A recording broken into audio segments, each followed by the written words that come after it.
Rock on, DNA. Stay tuned to the end of the intro to find out about a giveaway we're doing. I'm Kate Wilson, your host of All Access DNA, and I am pumped to talk to Matt Hay about his book, Soundtrack of Silence, and his experience with a genetic hearing loss condition called neurofibromatosis type 2. We talk about his and his wife's journey with IVF and pre-implantation genetic testing, as well as the power of music to connect. Matt shares why his wife is the hero of his story and what song encompasses his life currently.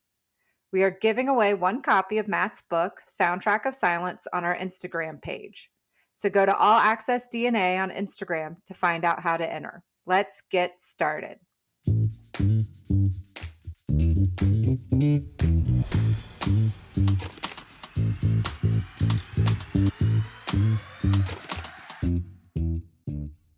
Hi, Matt. Thank you so much for joining us today. It's my pleasure. Thanks for having me, Kate. For our listeners that may not know your story yet, I was hoping you could tell us a bit about your book, Soundtrack of Silence, which I read 6 or 7 months ago and loved. So I'm thrilled to talk to you. Oh, well, I appreciate that. There's this voice in the back of my head when people reaches out to think, are they asking for a refund? So right out of the gate, I was glad that you weren't reaching out to ask for a refund. And I joke, like all good stories, it's this whole genesis of this happened over drinks at the Kentucky Derby, where I met a woman with a group and found out her dad was one of the founding Beach Boys. And I told her the story that because of the rare disease I have, I lost my hearing. And knowing that was coming, I started listening really intently to all the music that I loved, because I thought, what songs do I want stuck in my head for the rest of my life? And Good Vibrations was one of those. It was one of those songs my roommates and I in college and after college kind of celebrated to, and only had these happy memories. And I thought, wow, Mike Love might actually get to hear this story through his daughter. And as I was telling that story, I kind of read the room, and there were a lot of people that had tuned in, and I got a lot of really wonderful feedback from that. And that story ended up being retold on NPR by someone that was in the room, and it was just this, I don't know, epiphany might be too strong of a word, but you live your life and you do a thing that you think is kind of interesting to you, and it's pretty validating when you find that the same story is interesting to other people. I like to write. I like to tell stories, and so I thought, hey, this might be a great chance to try to get a book out there. And with a lot of work and on a whole lot more luck, St. Martin's Press liked what they saw and agreed to publish. Well, and I'm so impressed, honestly, by anybody who writes a book, but especially I think to have a memoir, right? Talking about yourself and having it put out there in the world, it can be somewhat vulnerable. So I just thank you for doing that. I did want to talk a little bit about the condition that you had, because you talked about that kind of leading to this conversation that led to the book about losing your hearing. You were diagnosed with a condition called neurofibromatosis type 2, or NF2. So when did you first learn that you had this? I mean, I grew up in Southern Indiana and went to Indiana University and was sort of the invincible college sophomore of the world. Kind of fell at my feet, and I got everything I wanted. And I lost all of my hearing over one semester my sophomore year. Wow. Was very, very fortunate to have parents that said, hey, we think you really need to go to an audiologist. I immediately had access to that care, picked a name out of a hat, and saw a wonderful audiologist who did a very thorough kind of workup. And instead of trying to just sell me hearing aids, they said, we think you need to have an MRI. And in a world where I think according to the National Organization of Rare Disease, the average time for a rare disease diagnosis is like 4 to 5 years. I was diagnosed with NF2, which impacts 1 in 40,000 people in 4 days. Wow. I think it cost me $2 $20 copays to do that. I did not appreciate that at the time. As that 19-year-old, I just wanted to hear better. Certainly appreciate that better now. But so that hearing loss led to an MRI that showed bilateral acoustic neuromas, or benign tumors on my hearing nerves, which is pretty indicative of NF2. Had never heard of it, didn't know anything about it. was told, here's all the stuff that's going to happen to you. And like any 19-year-old, I listened to all that and thought, yeah, it's not going to happen to me. And then it all happened. And in that, I think, and I hope one of the relatable parts of the book is it's my story, and it's certainly about me and told from my perspective. But there are a lot of experiences and challenges and highs and lows of dealing with a health issue that Hmm. I think are pretty universal. Hmm. And my hope is that somebody read the book, Soundtrack of Silence, and when they get done, I hope they like it and then never really think about me again, because I hope they're thinking about how they maybe dealt with a similar health situation, or even better, how do they acknowledge the support network that they had Hmm. around them to get through that, or maybe, like I mentioned, be a little bit more grateful for the access to health education and health care that I did. So Hmm. I would love it if people read the book and like it and then make it very much about themselves. Hmm. Well, and you mentioned maybe they can take some things about it that they resonates with them that they can see in their own lives. So we talked about the hearing loss, which could be unique to you or certain other folks, depending on what's going on. What were some of the emotional, mental, social changes that you experienced? Because I think some of those can be very universal. I think the one thing about rare disease is when it happens to you, it's no longer rare. Right. If all of Right. a sudden it becomes your whole world. And through the process of that experience and then going back, I didn't journal that experience at the Hmm. time, but some of those moments, and again, as a storyteller, I sort of saw things in these little microcosms that turned out to be chapters. And there's something very healthy about going back and thinking about what it felt at a time, what you learned from that, what Hmm. you are proud to have done, what you wish you would have done differently. And one really powerful moment that came out of that, of many, I very specifically remember my dad had passed away about a year before I started writing it. And I got to a chapter of where I lost my hearing to a point where hearing aids would no longer help the same week that my father-in-law died. Hmm. And it was unexpected, and he was 58, so it was relatively young. And I remember thinking back to all the things that my wife did, and my Nora is a very, she's sort of the hero or heroine of this story, but of my book, but all of the things that she did for me that Hmm. we do for people when you go through a hardship like losing a father, and how grateful I was, fresh in my mind of doing all of that. And then I'm writing about the time when she lost her own dad, and all of that was about me. Hmm. And it was just very obvious how Hmm. much she had done for me very recently that I could not do for her 20 years ago because I was dealing with my own health stuff. Right. And it hit me really hard to a point where we were walking the dog one day, and I can remember the mailbox we were passing as I was thinking about this and telling her 20 years later, I'm sorry, I couldn't be there for Hmm. you when you lost your dad in the way that you probably needed. And I get emotional thinking about that right now because it wasn't anything she'd ever thought about again. Maybe Right. she didn't even think about it at the time. Um, it was a really healthy thing for our relationship to even acknowledge that, I'm sorry I couldn't have been there, and have the self-awareness to recognize I wasn't.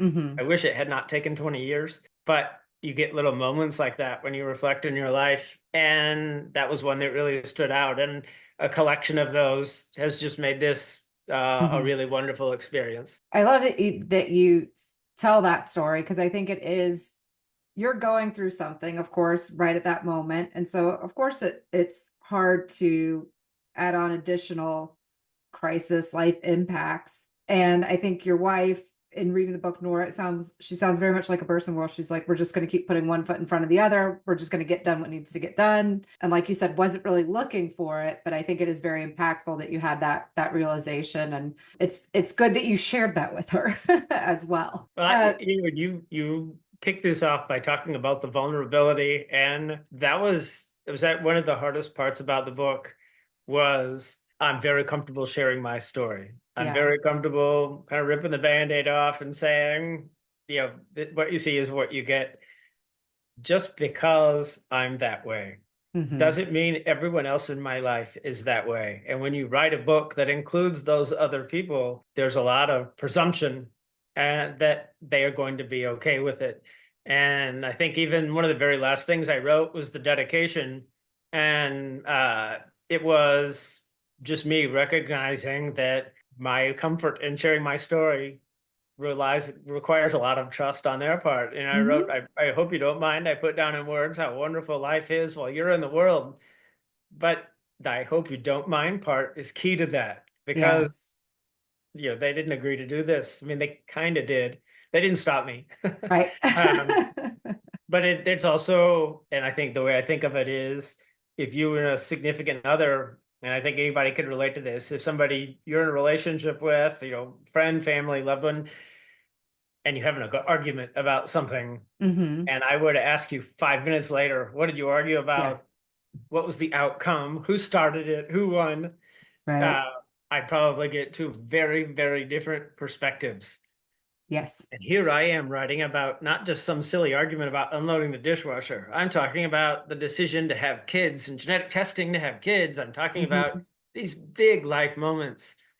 And the world is getting just my perspective on what really happened, which is probably, no matter how true I was, might not be real or might not be what Nora's perspective was. Right. And so I don't think I realized until we got all the way through it just how much trust she gave me. Because boy, if you handle that wrong. Yeah. Yeah. And I assume that she had found the trust was not misplaced. But how was kind of her take, and I would say your children's take, if you're able to share after publishing the book, and they got to see your perspective, your firsthand account. Well, and we talked about that after. And I'm not bringing this example up just because of your field of study or your field of expertise, but our kids knew about IVF. But what's the answer to at what age do you tell your kids? And it's parent by parent, environment by environment, kid by kid. There's just no right answer to that. And so we never hesitated to answer any questions, but they also just didn't really care. They weren't really curious. They're at the time when this came out, they're 16 or 17 years old. Their focus is not how did I come to be? Yeah. what what like emotional state were mom and dad in when they had to make decisions about if or how I might come to be. So the book was really the first time that the kids got to see in context, like, oh, mom Hmm. and dad weren't much older than we are now, and they Hmm. had to figure out what all these acronyms stand for, then actually have to do it and pay for it and go through the emotional journey of what if it doesn't work? What if it does work? And so the book with the kids led to a lot of really great mature conversations about things that we had only just touched on in their life. But yeah, the IVF and the PGD process was a big part of that. Hmm. Hmm.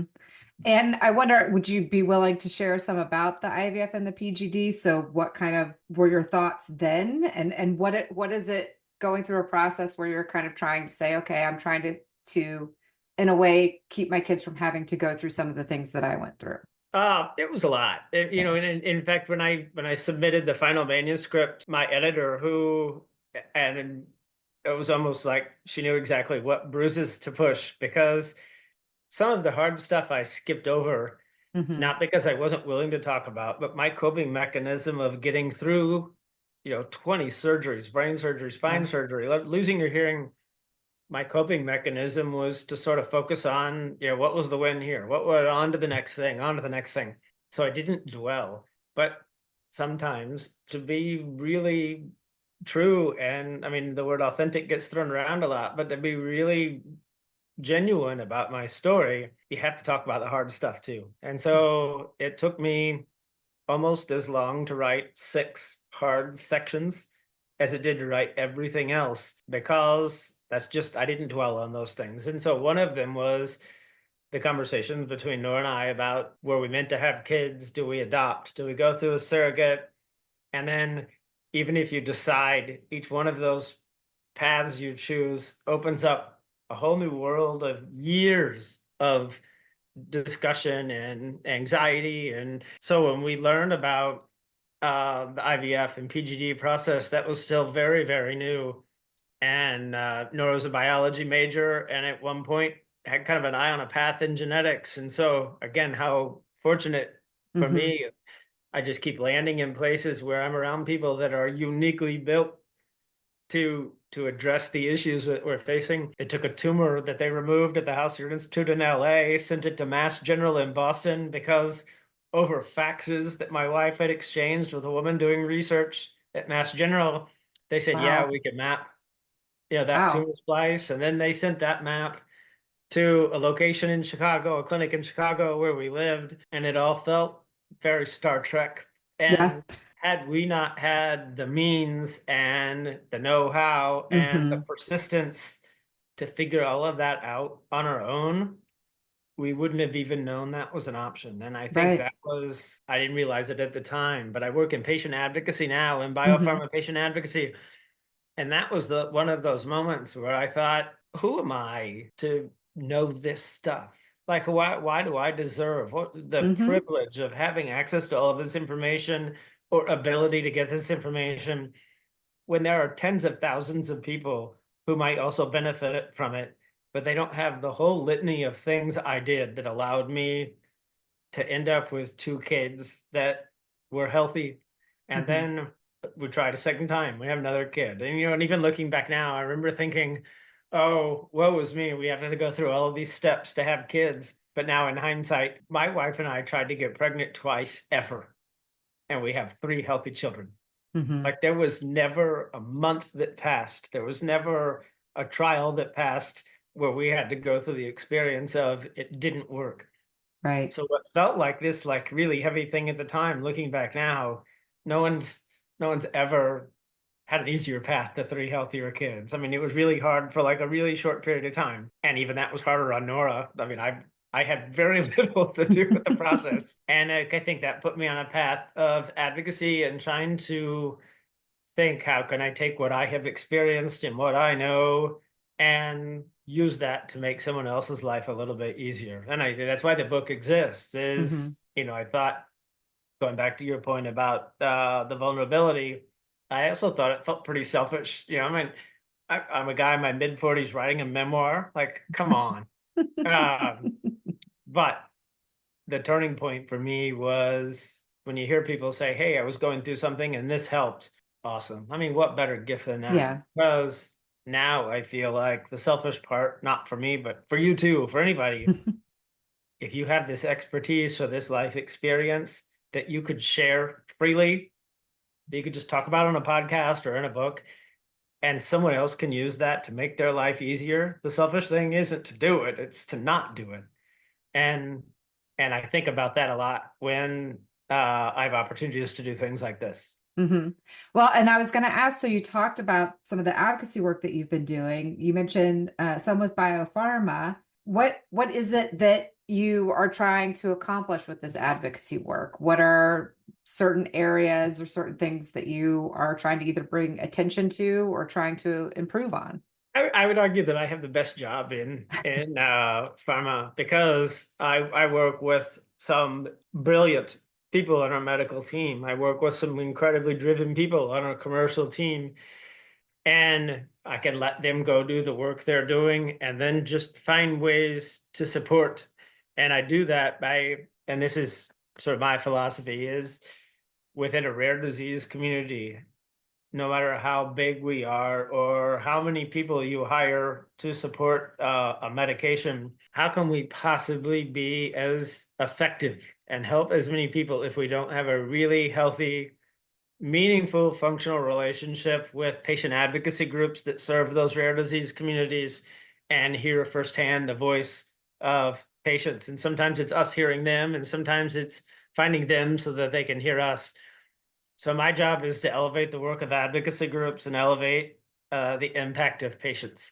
And it's the best and hardest job I've ever had because I think it would be easy to do poorly. It's difficult to do well because it is hard to find voices in an underrepresented population or a single mom in rural Alabama and make sure we're hearing from the challenges that family has and not just families that live in the shadow of Mayo Clinic or Vanderbilt.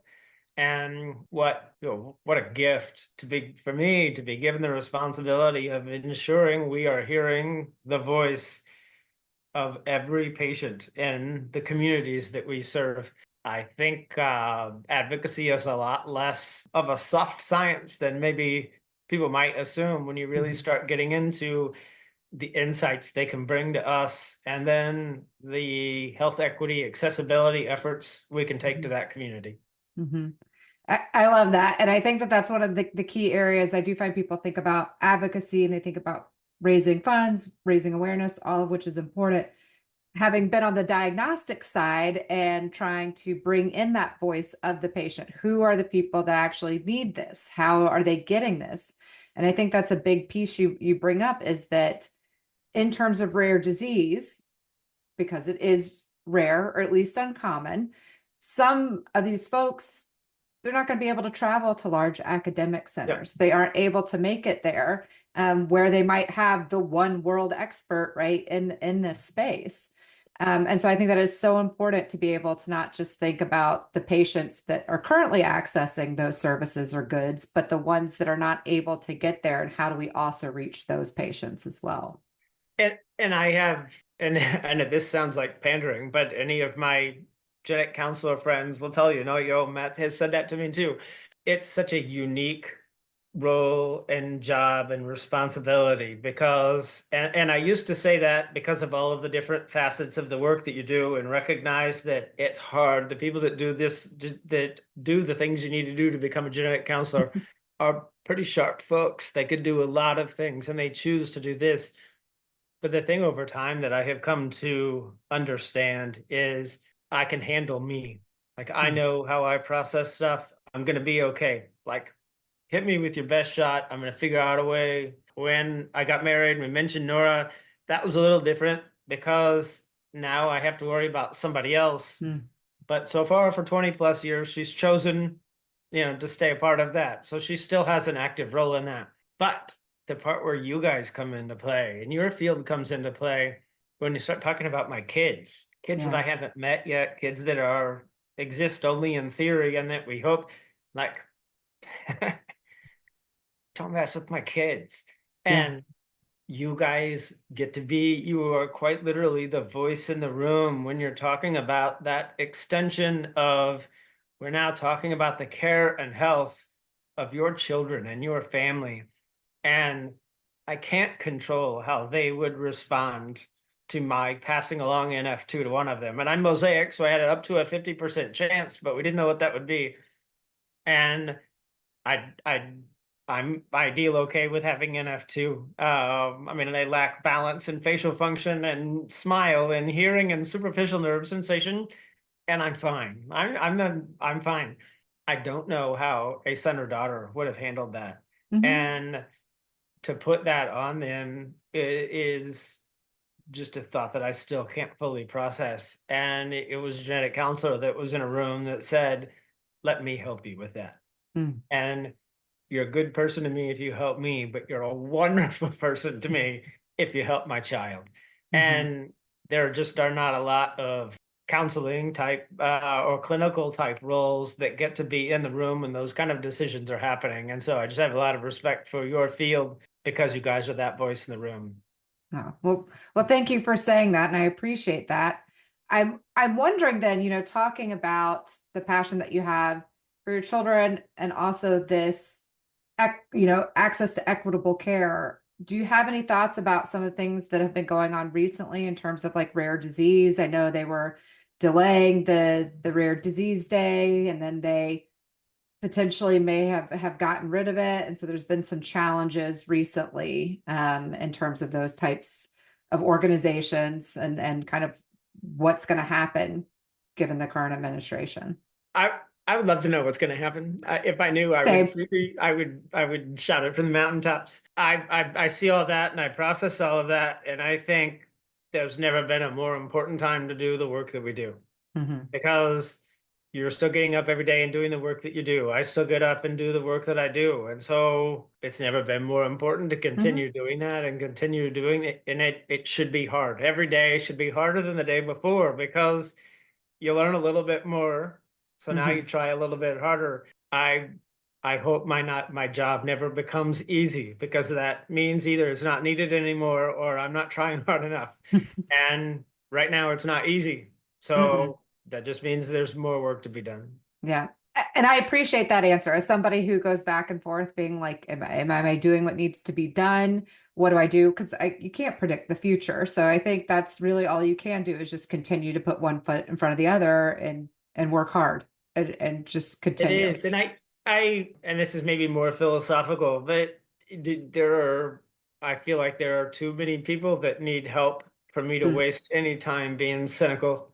mm, And so maybe the rules of the game change slightly, or maybe you spend more time in one area than another, but there's never not going to be someone, that's too many, that's like a triple negative. There's always going to be someone that needs help. There's always going to be someone who my experience or my position or my connections or know-how, there's always going to be someone who can benefit from that. I do want to switch gears from discussing NF2 to talking about your playlist for life, which was part of the theme with the book. So why did you create this playlist for life? And kind of how did you select some of these songs? So when the book was first written, it wasn't intended to have such a musical component.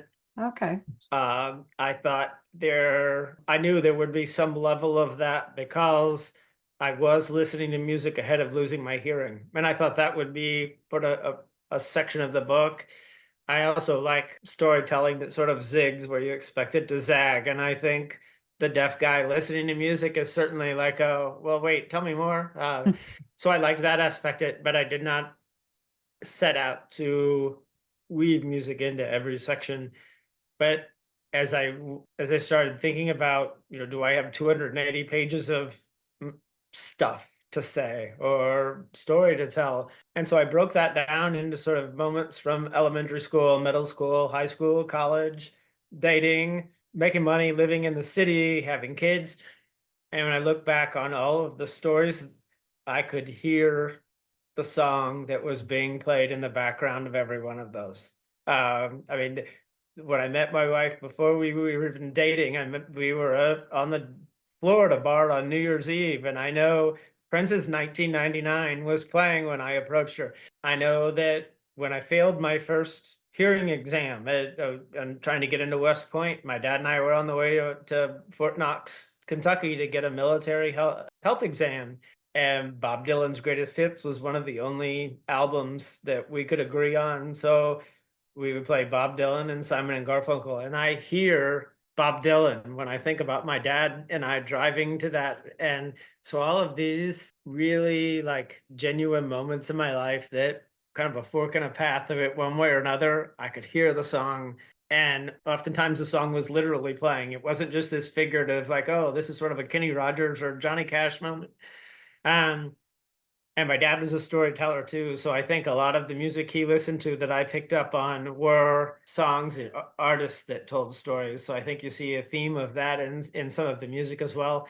And then, listening to music ahead of my hearing loss, and then with my own kind of experimenting with my auditory brainstem implant, music was a key that allowed me to start hearing again after having nearly a decade of minimal success with my implant. And so music kind of came back into my life, even as a deaf patient. And you don't just give up on it after that. Now you have this new unique relationship. But my relationship with music kind of ended around 1999 because I lost all of my hearing in 2003. And while I can still process enough and have muscle memory when I hear a song that I heard before then, I'm not a Swiftie, and I just don't pick up and appreciate any new music. So if you like songs from about 1970 to about 2000, I think you're really going to like the playlist from that from the book. Well, and that's I'll say is my wheelhouse. I think that's partly why I connected with the book because I am somebody who remembers certain life moments based on the music that was playing. And I think my father was very similar. And I used to actually DJ in college a long time ago. And so that was one of the things in reading your book, I kept thinking like, if I had 12 songs just 12 songs that I needed to remember. I was like, I just don't even know how I would do that. I don't know how I would narrow it down. Yeah, right. Well, How did the music help you kind of start to, I guess, relearn how to hear? Or after you said, when you got your implant, it kind of brought you back. How did that happen? a lot of practice, a significant level of irrational persistence of thinking.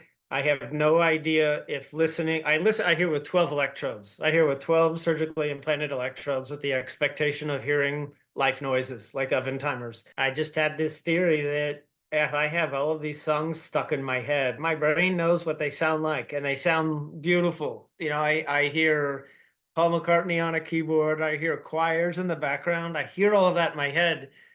But then when I turn on a radio, I just hear robotic, muffled kind of sound. So and again, this is 5 or 10 years. So I'm not saying I woke up and thought about this, but I thought if I have this thing existing in my head and then there's a disconnect between what's actually happening, how do I bridge that gap? So I just started listening to the same 12 songs on a mixed CD over and over and over again.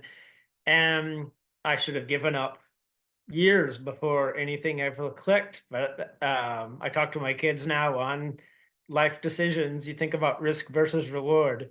There was a pretty high reward to being able to hear that music again, and there was zero risk. I had to be driving to work anyway.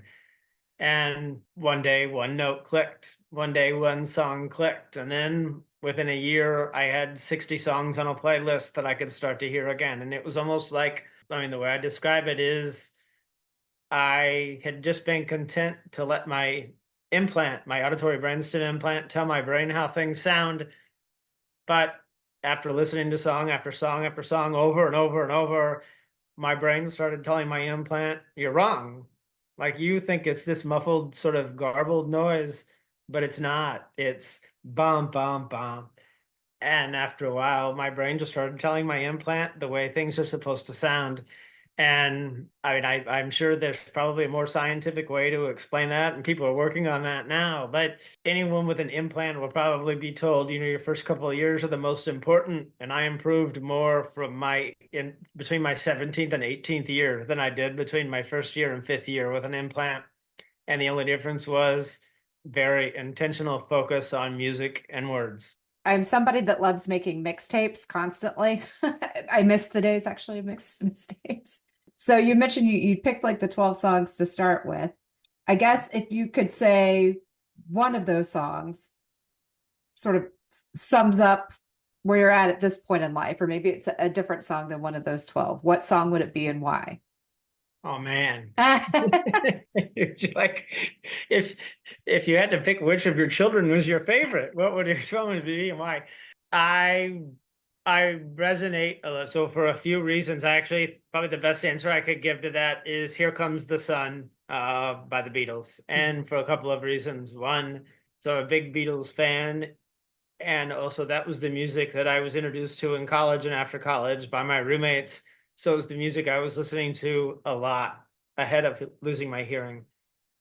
When I started listening to music again with 12 electrodes and an implant, everything was just sort of noise. So the sort of Guns N' Roses, AC/DC type 80s big hair band music that I listened to in high school um, was too much. There was no way I was ever going to be able to pull lyrics out of that. And so just by good fortune, the Beatles also happen to be really good rehab music because a lot of repetition, a lot of clean, especially, and I realize Here Comes the Sun's not necessarily early, but a lot of the early Beatles is really just, 5 or 6 words and different, love me do. But so Here Comes the Sun is an easy song for me to listen to, like physically, but also the message of things were hard or cold and they're getting better.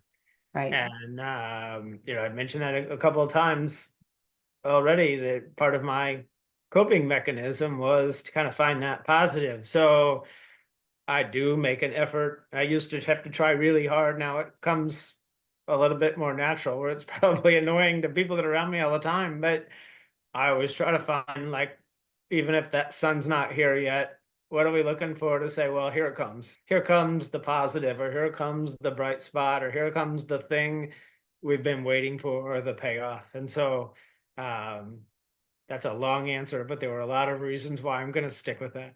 No, and I think it's a great song, one of my favorites. The Beatles are also one of my favorite bands, and went down an insane rabbit hole with them in high school because that was around the time Anthology came out. So, but I appreciate you sharing that because I think it is one of those things to just say just look on the positive, but it's really deeper than that. And what it means is that I know I'm going to go through the muck, the rain, the hard times because there Yeah. is going to be something right around the corner. And so we're just trying to get to that part.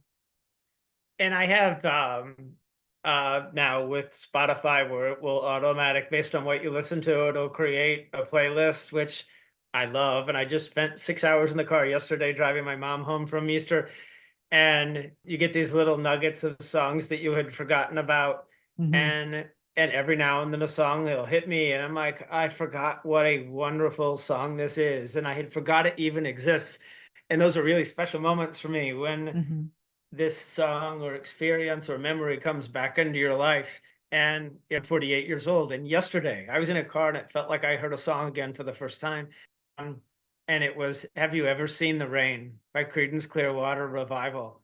And I stopped uh, to get a coffee on the way home and I Googled the lyrics to make sure I was like really picking it up. And I thought, it's also a similar but like really wonderful song. And so I've listened to Creedence Clearwater Revival in the background all day today because that one song reminded me there's so many more really wonderful messages out there. And I think that's a universal thing about music is people like Paul Simon or Elton John are sometimes way better at putting emotions we have into words than we are on our own. Well, and I think that that comes back to there are people that are able to put certain feelings, emotions, and that allows them to connect with people who love their music like you. But then again, I think it comes back to what we talked about when we first were there. You also putting out your story, sharing not only your experience but your playlist as well. I think that that's something that allows people to connect with you and also to feel something to help them continue as well, especially for folks that might be going through something similar with a rare disease diagnosis and looking for that sun. Well, I appreciate you saying that. I mean, that's the hope. And it feels it feels like a big thing. It feels like a heavy thing. And I hope like I said, I hope somebody reads it and or listens to this and enjoys it, processes it for a couple of seconds and then closes it and never really thinks about me again. And I hope they wonder maybe what could they do differently in the future, or what did they do right in the past, or how can they show a little bit more grace for somebody else who might be going through a hard thing, or maybe just call and say thank you to take a beat to call and say thank you to the Nora in their life, or the Mhm. person that was there who said, how can I help? Or I just am going to be here with you for this moment. And maybe they didn't realize at the time how much that meant. So, man, if somebody read that and made that phone call or sent that text to say thanks to that support network, that, I mean, what a gift. It is a gift. It is a gift. And I appreciate you focusing on that and having that be, I think that's our perfect takeaway is really that's what we hope for people leaving this conversation is if they only remember one thing.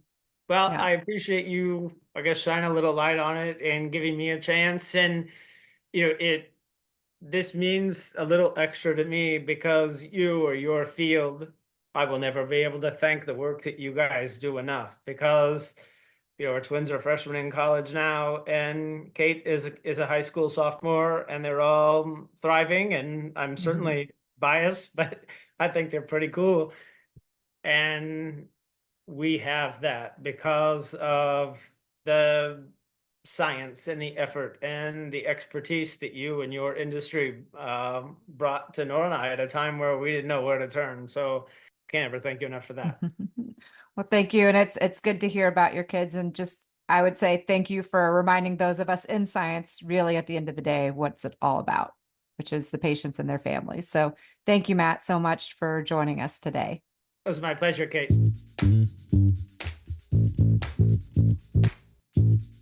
For more information about this episode, visit allaccessdna.podbean.com, where you can also stream all episodes of the show. This link is also in the show notes for easy access.